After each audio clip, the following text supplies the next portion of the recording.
வணக்கம். இந்த காணொலியை பண்ணலாமா வேணாமான்னு சொல்லிட்டு ரொம்ப நாளாக யோசிச்சிட்டே இருந்தேன். அதுக்கான சரியான நாள் வந்திருக்குங்க. பொதுவாக நம்மளுக்கு ஒரு சித்தாந்தத்தின் மேலே நம்பிக்கை இருக்குது. மற்றவங்களுக்குலாம் வந்து பார்த்திங்கன்னா வேறு ஒரு சித்தாந்தத்தை ஃபாலோ பண்ணுறாங்க அப்படின்னா வந்து அவங்கள நம்ம என்றைக்குமே எதிரியாக வந்து பார்த்ததில்லை. இன்ஃபேக்ட் நம்ம சேனல்லே நீ ஏன் இவனை கூப்பிட்ற அவனை கூப்பிட்ற அப்படின்னு சொல்லிட்டு நிறைய பேர் நம்மளை வந்து மாற்று கருத்து உள்ளவங்க கூட வந்து கூப்பிட்றப்ப நம்மளை வந்து திட்டிருக்கீங்க.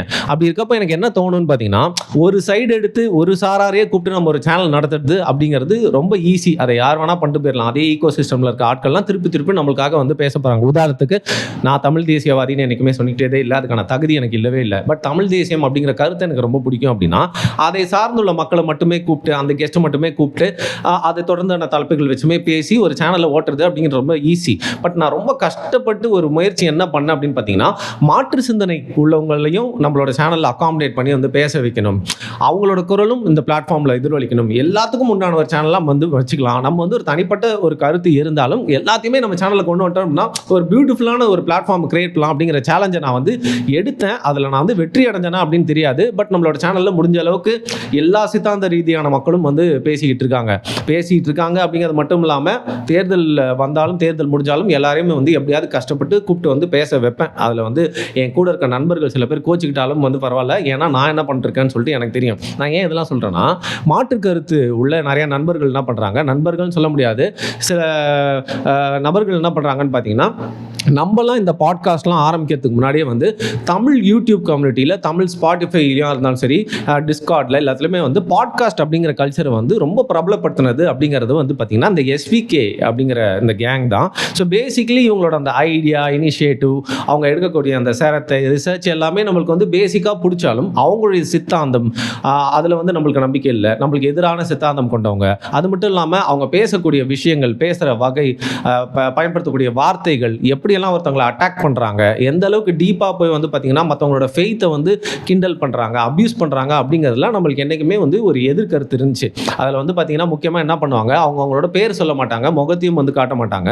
இந்த அனிமே கேரக்டர்ஸோட பேர்லாம் வந்து வச்சுட்டு முகத்தில் முகமூடி போட்டுட்டு இந்த அனிமே கேரக்டர்ஸே அவங்களோட மூஞ்செல்லாம் வந்து பார்த்திங்கன்னா எப்போல்லாம் அவங்களோட ஃபோட்டோஸ்லாம் வந்து வெளியிடுறாங்களோ அப்பயும் வந்து மூஞ்ச மறைச்சு தான் வந்து போடுவாங்க. அது ஒரு அனானிமிட்டிக்காக வந்து பண்ணுறாங்க அப்படிங்கிற மாதிரி இருக்கும். நம்மளுக்கு யூடியூப்பில் ரொம்ப பிடிச்ச அவர் சித்தாந்தமும் நம்மளுக்கு பிடிக்காது அப்படின்னா கூட அவரோட டேலண்ட் ரொம்ப பிடிக்கும்ன்றதுனால அந்த அண்ணன்லாம் இவங்களை பற்றி ப்ரொமோட் பண்ணும்போது ஓகே, ரொம்ப இன்டெலெக்சுவலாக ஏதோ பண்ணுறாங்கன்னு சொல்லிட்டு நானும் வந்து ஒரு காலகட்டத்தில் நினச்சிட்டு இருந்தேன். பட் இருந்தாலும் அவங்களோட பாட்காஸ்ட்லாம் வந்து கேட்டதில்லை. பட் பிட்ஸ் அண்ட் பீசஸாக பின்னால் வந்து கேட்குறப்போ வந்து அப்போ தான் வந்து தெரிஞ்சுது அவங்க மாற்று சிந்தனை கொண்டவங்களாக இருந்தாலும் நம்ம அவங்கள ஹேட் பண்ணல. பட் ஏன் அவங்கள வந்து ஒரு பாயிண்ட் ஆஃப் டைமில் எனக்கு வந்து பிடிக்காமலோ கோவம் வந்தது அப்படின்றத பார்த்தீங்கன்னா, அவங்க எந்த அளவுக்கு வந்து அப்யூஸ் பண்ணுமோ, எந்த அளவுக்கு வந்து ஆன்லைன் புல்லிங் பண்ணுமோ, எந்த அளவுக்கு வந்து பார்த்தீங்கன்னா மற்றவங்களோட நம்பிக்கையை கொச்சையாக பேச முடியுமோ அப்படிலாம் வந்து பேசுவாங்க. உதாரணத்துக்கு கெட்ட வார்த்தை அப்படிங்கிறது நீங்களும் பேசலாம், நானும் பேசலாம். இன்றைக்கி வரைக்கும் வந்து பார்த்தீங்கன்னா யாராவது என்ன கெட்ட வார்த்தையில் திட்டேன்னா திருப்பியும் போய் நானும் ஒரு கெட்ட வார்த்தை திட்டுற ஒரு கேவலமான பழக்கம் எனக்கும் இருக்காது. முடிஞ்ச அளவுக்கு கம்மி பண்ணிகிட்டே இருக்கேன். பட் நம்ம ஒரு கான்டென்ட் பண்ணுறோம் அப்படிங்கிற பட்சத்தில் எந்த ஒரு கருத்து வேணால் சொல்லலாம்.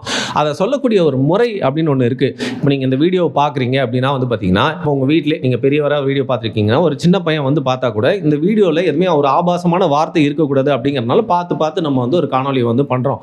ஆனால் இந்த குரூப்பில் எப்போவுமே என்ன பண்ணியிருக்காங்க அப்படின்னு பார்த்தீங்கன்னா, உதாரணத்துக்கு ஒரு மத நம்பிக்கை இஸ்லாம் அப்படின்னே எடுத்துக்கோங்களேன். இஸ்லாமை பற்றி இவங்க பாட்காஸ்ட் பண்ணுற அப்படிங்கிற பேரில் வந்து பார்த்தீங்கன்னா மணிக்கணக்காக வந்து பேசுகிறாங்க. அப்படி பேசுகிறப்போ வந்து இஸ்லாம் நபிகளை பற்றியும், இஸ்லாமில் இருக்கக்கூடிய நம்பிக்கைகளை பற்றியும், அதில் இடம்பெற பெண்களை பற்றியும், அந்த கதைகளை பற்றியும் பார்த்தீங்கன்னா அவ்வளோ கொச்சையான வார்த்தைகளை பயன்படுத்தி வந்து பேசிட்டு இருந்தாங்க. அப்போ தான் நான் யோசித்தேன், எப்படி வந்து இவங்களை யாருமே கேள்வி கேட்காம இருக்காங்க அப்படின்னு சொல்லிட்டு. இது இஸ்லாம் மட்டும் இல்லை, உங்களுக்கு தெரியாத ஒன்றும் இல்லை, இந்து மதத்தை குறித்தும் கிறிஸ்தவ மதத்தை குறித்தும் எல்லா நம்பிக்கைகள் குறித்தும் இவங்களோட பாட்காஸ்ட்டில் பேசாத கொச்சையான வார்த்தைகளே இல்லை. அந்த அளவுக்கு வந்து பார்த்தீங்கன்னா இவங்களோட பாட்காஸ்ட்டில் வன்மம் வந்து அவ்வளோ வெளிப்படும்.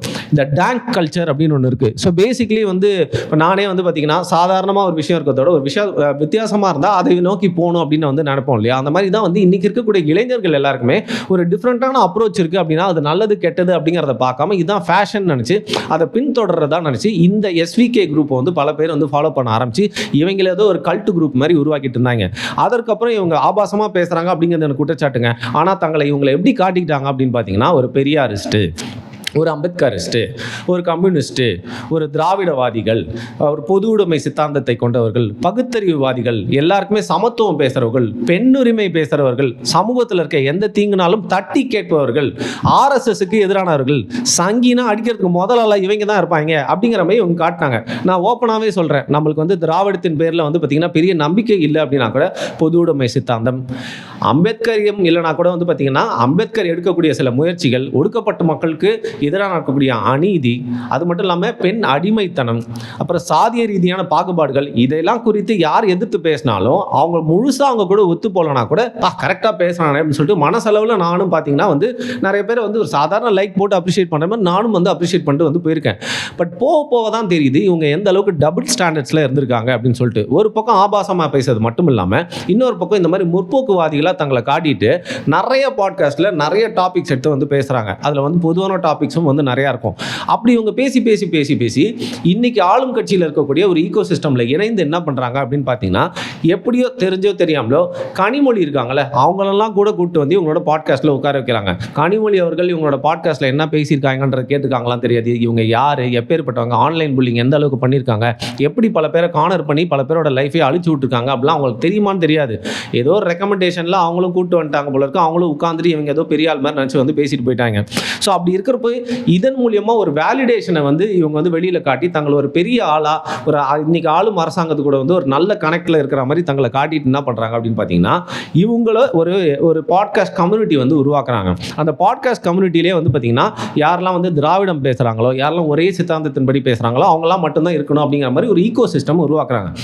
ஒரு வேளை தப்பி தவறி நீங்கள் இவங்களுக்கு இணங்கி போகாமல், இல்லை இவங்க கூட வந்து ஃப்ரெண்டாக இல்லாமல் அடங்கி போகாமல் போயிட்டீங்கன்னு வச்சுக்கோங்களேன், உங்களுக்கு எதிராக வந்து இல்லாத அவதூறுலாம் பரப்புறது, கொச்சைய வார்த்தைகள் பேசுறது மட்டும் இல்லாமல் உங்களுக்கு இந்த பழக்கம் இருக்குது, அந்த போதை பழக்கம் இருக்குது, இவங்க திருடிட்டான், அந்த பெண்ணை இது பண்ணிட்டான்னு சொல்லிட்டு சுத்தமாக 1% கூட உண்மையே இல்லாத விஷயமா பார்த்தீங்கன்னா உங்க மேலே பிராண்ட் பண்ணி கட்டுக்கதையை கட்டுறது மட்டும் இல்லாமல் அதற்காக வீடியோ போடுறது, அதற்காகவே தனிப்பட்ட நபர்களை தாக்கி பாட்காஸ்ட் போடுறது மட்டும் இல்லாமல் திராவிட சித்தாந்தத்தை பரப்புறேன் அப்படிங்கிறதுல முகப்பில் மட்டும் வச்சுட்டு முழுக்க ஒரு ஆன்லைன் புல்லிங் பண்ணுறதே வந்து வேலையாக வச்சுட்டு இருந்தாங்க. இதில் முழிப்பாக வந்து பார்த்தீங்கன்னா நிறைய பேரோட பேர் வந்து தெரியாது, ஒரு பெரிய கேங்காக இருந்தாலும் இன்னைக்கு பெருசாக பேர் அடிபடுறது அப்படிங்கிறது இந்த ஹாசிராமா அப்படிங்கிற தான். அவனோட உண்மையான பேர் கூட எனக்கு தெரியும், ஆனால் அதை சொல்லணும்னு எனக்கு அவசியம் இல்லை. அவன் மூஞ்சி அவனே காட்டுறதுக்கு விருப்பம் இல்லாதப்போ வந்து பார்த்தீங்கன்னா அவன் பேர் எதுக்கு நம்மளுக்கு சொல்லிடுது. இந்த ஹாசிராமா அப்படிங்கிற நபரோட தலைமை கீழே தான் வந்து பார்த்தீங்கன்னா இதே மாதிரி நிறையா வந்து அனிமே பேர் வச்சுட்டு ஒரு பெரிய கேங்காக இவங்க வந்து தொடர்ந்து மாதிரி பாட்காஸ்ட்லாம் பண்ணிகிட்டு இருக்கப்போ ஒரு பெரிய பிரச்சனை வருது. அது என்னன்னு பார்த்தீங்கன்னா, இந்த பாட்காஸ்ட்லாம் பண்ணுறதன் மூலயமா ஒரு லாபம் அப்படிங்கிறது வந்து இந்த ஸ்பாட்டிஃபைலையோ யூடியூப் தளத்துலேயோ வந்து வருது. அதில் இந்த ஆசிராமா அப்படிங்கிறவன் என்ன பண்ணுவான்னு பார்த்தீங்கன்னா, பேசுகிறதெல்லாம் அம்பேத்கரியம், பேசுறதெல்லாம் பொது உடைமை, ஆனால் அங்கே இருக்கவங்களே வந்து பார்த்தீங்கன்னா சாதியை பார்த்து பழகிறது, அங்கே இருக்கவங்களே வந்து பார்த்தீங்கன்னா வந்து ஒரு மாதிரி வந்து மட்டம் தட்டி பேசுறது, அது மட்டும் இல்லாமல் 1-2 வருஷமாக வந்து அந்த லாபத்தை எல்லாத்தையுமே வந்து பார்த்தீங்கன்னா தானே எடுத்துக்கிட்டு கூட இருக்கவங்க எல்லாருமே வந்து ஏமாற்றிட்டாங்க. அப்படி ஏமாற்றப்பட்டுட்டோம் தெரிஞ்சுட்டு இவங்ககிட்ட வந்து கேட்டோன்னே, நீ என்ன எதிர்த்துட்டு வந்து இருந்துருவியா, எனக்கு இவங்களுக்கு தெரியும், லேடன் தெரியும் அப்படிங்கிற மாதிரி வந்து பார்த்தீங்கன்னா தனக்கு கட்சியில் இருக்கக்கூடிய சில அந்த கான்டாக்ட்ஸ்லாம் வச்சு இவங்களை மிரட்டுறது மட்டும் இல்லாமல் சில பேரை வந்து பார்த்தீங்கன்னா சாதிய ரீதியாக டைரெக்டாகவே வந்து ரொம்ப அசிங்கமாக பேசுறது இவனோட பண்ணையார் மனநிலையே வந்து காட்டியிருக்கான். அப்போ தான் வந்து இவங்களுக்குலாம் புரிஞ்சிருக்கு, அவங்களாம் திராவிட சித்தாந்தத்தை ஃபாலோ பண்ணிட்டே இருந்தாலும் அதற்கு ஏதோ உண்மையாக இருக்கணும்னு நினச்சிருக்காங்க போல. ஆனால் அப்போ தான் தெரியுது ஒரு டபுள் ஸ்டாண்டர்ட்ஸு, இவன் வந்து பண்ணையார் நிலைமையோடு இருக்கான். அது மட்டும் இல்லாமல் 20 லட்சத்துக்கும் மேலே வந்து காசை வந்து அடிச்சுட்டு நம்மளுக்கு வந்து பங்கு தராமல் இருக்கான். அப்படி பங்குன்னு கேட்டப்போ வந்து பார்த்தீங்கன்னா ஏதோ சில்லற காசை தூக்கி போடுற மாதிரி ஒரு சொற்ப அமௌண்ட்டை கொடுத்துட்டு இதுக்கு மேலே என் பக்கம் வந்தீங்கன்னா அப்படின்னு சொல்லிட்டு மிரட்டினோன்னே இவங்க எல்லாருமே என்ன பண்ணுறாங்க, இந்த கேங்லேருந்து வெளியே வந்து அவங்க ஒரு தனியான பாட்காஸ்ட் சேனல் வந்து தொடங்குறாங்க. ஸோ இப்படி தான் வந்து போயிட்டே இருக்குது. இவன் பேசிக்கலி என்ன பண்ணுவான் அப்படின்னு பார்த்தீங்கன்னா, திராவிட கருத்துக்களுக்கு உண்டான கருத்தை ஒரு நம்ம ட்விட்டரில் போடுறதோ இல்லை இன்ஸ்டாகிராமில் போடுறதோ நிறுத்திக்கிறது மட்டும் இல்லாமல் தனிப்பட்ட ரீதியாக எல்லாரை பற்றியும் வந்து அசிங்கமான வார்த்தையெல்லாம் வந்து போடுறது. இப்படி நம்ம அசிங்கமான வார்த்தையெல்லாம் வந்து பேசுகிறான் போடுறான் அப்படின்றது வந்து ரொம்ப வெளில தெரிய ஆரம்பிச்சோன்னே என்ன பண்ணிட்டேன், இவனுக்கு எதிராக எல்லாருமே வந்து கேஸ் கொடுக்குறாங்க. ஒரு வருஷத்துக்கு முன்னாடி வந்து பார்த்தீங்கன்னா உன்னோட ஐடென்டிட்டி எல்லாத்தையுமே ரிவீல் பண்ணி கேஸ் கொடுத்தான்னு என்ன பண்ணுறான், எல்லா பாட்காஸ்ட்லேயுமே எங்கெல்லாம் தப்பாக பேசியிருக்காங்களோ அதெல்லாம் டிலீட் பண்ணுறான். அதுக்கப்புறம் யாரெல்லாம் இப்போ இந்த காசு வந்து மேட்டர் ஆகிட்டு கொஞ்சம் எல்லாருமே வெளில போயிட்டாங்க இல்லையா, அப்போ என்ன பண்ணுறான், இவங்க யாருக்குமே அந்த லாபம் போயிடக்கூடாது, இவங்க பேசுறது வெளியே தெரியக்கூடாதுன்னு சொல்லிட்டு ரொம்ப கேவலமாக என்ன பண்ணுறான், பழகுனவங்களுக்கே துரோகம் பண்ணுற மாதிரி எல்லா பாட்காஸ்ட்டையும் வந்து டிலீட் பண்ணுறான். அந்த அளவுக்கு வந்து ஒரு கேவலமான ஒரு கேரக்டரை வந்து தெரிஞ்சோன்னே எல்லாருமே விலைக்கு போய் அவங்க பாட்டு அவங்க சைடில் வந்து இந்த பாட்காஸ்ட்லாம் வந்து பண்ண ஆரம்பிச்சிட்டாங்க. சரி, இப்படி போயிட்டே இருக்கும்போது பஞ்சாயத்து எங்கே வருது அப்படின்னு பார்த்தீங்கன்னா, இவங்க எல்லாருமே முற்போக்காக காட்டிக்கிறதுக்காக ஒரு பிரதர்ஹுட் அப்படின்னு சொல்லிட்டு ஒன்று ஆரம்பிச்சு இந்த நம்பிக்கை கொண்டவர்கள் எல்லாருமே ஆண்கள் பெண்கள் மீட் பண்ணி இளைஞர்கள்லாம் மீட் பண்ணி வந்து பார்த்தீங்கன்னா திராவிட சித்தாந்தத்துக்கு இவர் வந்து பழக்கப்படுத்துறாராம், ட்ரெயின் பண்ணுறாராம். இவன் பண்ண ட்ரைனிங்லாம் எப்படி தெரியுமா இருக்குது? இவன் ஃபார் எக்ஸாம்பிள் அந்த பசங்க பேர் என்னன்னு தெரியல, 2 பசங்க சேர்ந்து இவன் கூட சின்ன பசங்க இருப்பாங்க, அவன் கூட சேர்ந்து ஒரு ஜோக் பண்ணுறான். அந்த ஜோக் வந்து எனக்கு சொல்கிறதுக்கு வாய் கூசுது, வேறு வழி இல்லை, இவன் யாருன்றதை காட்டுறதுக்காக நான் சொல்கிறேன். அதாவது உங்கள் அம்மாவை பார்த்தா கையெழுத்து கும்பிடும் போல இருந்துச்சு. இவன் ஒரு பையன்கிட்ட சொல்கிறான், உங்கள் அம்மாவை பார்த்தா கையெழுத்து கும்பிடும் போல இருந்துச்சுடா, அவங்களுக்குலாம் இதெல்லாம் தெரியுமா அவங்களுக்கு, அவங்க மூஞ்ச பார்த்தா அவ்வளோ அப்பாவியாக இருந்தாங்க, ஆனால் பாடுறா அவங்க அப்பா கூட சேர்ந்து உன்னை பெற்றுக்கிற அளவுக்கு அவங்களுக்கு எல்லா மேட்டரும் தெரிஞ்சிருக்கு. இது ஒரு ஜோக்கா? இதை நான் சொன்னதுக்காக நீங்கள் எம்எல்ஏ கோவப்படுறீங்களே, பட் இதை தான் ஒரு ஜோக்குன்னு சொல்லிட்டு சொல்லி வச்சுருக்கான். அது கூட நீங்கள் இன்றைக்கி தேடி பார்த்தீங்கன்னா இருக்கும். அந்த அளவுக்கு ஆபாசம், அதாவது மனசில் வந்து எந்த அளவுக்கு ஒரு கேவலமான புத்தி இருக்குமோ அந்த அளவுக்கு இவன் கேவலமான, எல்லாருக்குள்ளேயும் வந்து ஆபாசம் எல்லாம் இருக்கும், பட் வெளிக்காட்டுறது அப்படிங்கிறத கொஞ்சம் வந்து இன்றைக்கி இருக்கிற சமூகத்தில் கொஞ்சம் சிவிலைஸ்டாக இருக்கணும்னு நினைக்கணும்ல. பட் இவங்க சிவிலைஸ்டாக இருக்கிறதே இந்த மாதிரி டேங்க்குத்தனம், இதெல்லாம் தான் வந்து ஃபேஷன் அப்படின்னு சொல்லிட்டு இருக்கிறதுல எச்சத்தனமான கல்ச்சரை பரப்புற ஒரு ஆள். இவன் என்ன பண்ணியிருக்கான்னு பார்த்தீங்கன்னா, ஒரு குரூப்பில் வந்து ஒரு பெண் இருந்திருக்காங்க, இந்த எஸ்பிகே பிரதர்ஹுட் அப்படின்னு சொல்லிட்டு. அந்த பெண், அவங்களோட பேரை நம்ம சொல்ல விருப்பம் இல்லை, பட் இன்ஸ்டாகிராமில் அவங்க தான் வந்து பார்த்தீங்கன்னா இவனை எக்ஸ்போஸ் பண்ணுறதுக்காக பார்ட்டாக வீடியோஸாக வந்து போட்டுட்ருக்காங்க. அதை எதுக்கு நம்ம எடுத்து போட்டு நீங்கள் வேணால் தேடி போய் பாருங்க.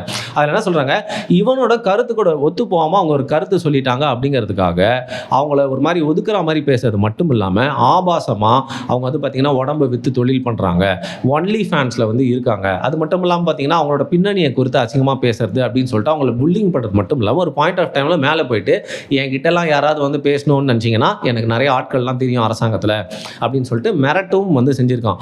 அந்த பெண் ஒரு பாயிண்ட் ஆஃப் டைமில் என்னடா இது உங்களெல்லாம் என்னன்னு நினச்சி வந்து பழகினே, இவ்வளோ கேவலமாக இருக்கீங்களே அப்படிங்கிறத புரிஞ்சுட்டு இவனை எக்ஸ்போஸ் பண்ணி வீடியோ போட ஆரம்பிக்கிறாங்க.